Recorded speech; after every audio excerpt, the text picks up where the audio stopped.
The Douglas Leadership House is a space on campus that cultivates Black excellence, and it also serves as a space that is a safe space for Black and brown bodies here on campus. It's really just like being surrounded by people who understand your experience. It's like finding like my second family essentially, and finding a space where I felt like I could adequately grow and to like get into the leadership positions that I'm in now. The best way to describe how it is to live here would just to be, it's just gonna be very different than your average college experience. It's really about connecting, and that's something that I wasn't able to do my first year because my relationship to my environment was a lot different. The Douglas Leadership House is really here on campus to educate people on different facets of the Black experience. The Black experience is so vast. You have students that are from Rochester, from New York City like I am, from different states and from across the globe.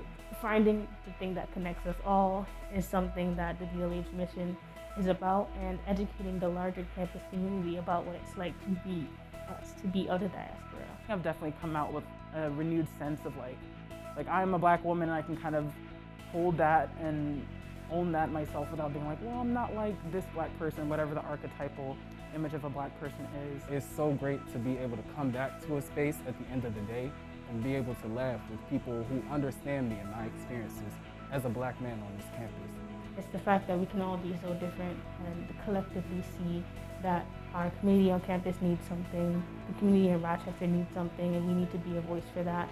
What DLH has really done for me was give me a space to educate people as well as educate myself.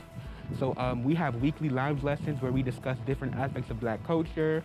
Throughout my time here in the Douglas Leadership House, I've definitely grown to have a voice, and it's because of the several debates that always happen. Like just having different conversations has gotten me out of my shell and allowed me to develop a voice of my own. As soon as I walk into the house, whether you live here or not, somebody's gonna ask you how your day is, right? Somebody's gonna ask you if you ate, gonna ask you how's class is going. So it's just a real communal aspect to everything. And it's like everybody genuinely cares about your studies and about you personally. The house is just a great place in itself, just in the sense that if you live here, you know why. Like, it's just a boost in your confidence. It's not just something to say like, oh, I live in DLH. You wear that with like a cape. And I feel like there's a whole lot of genuine care in the house that helps you move forward. I feel like at the end of the day, it brings a space on the university for students that look like me and for Black and brown students to just kind of exist and be. This is basically a home away from home.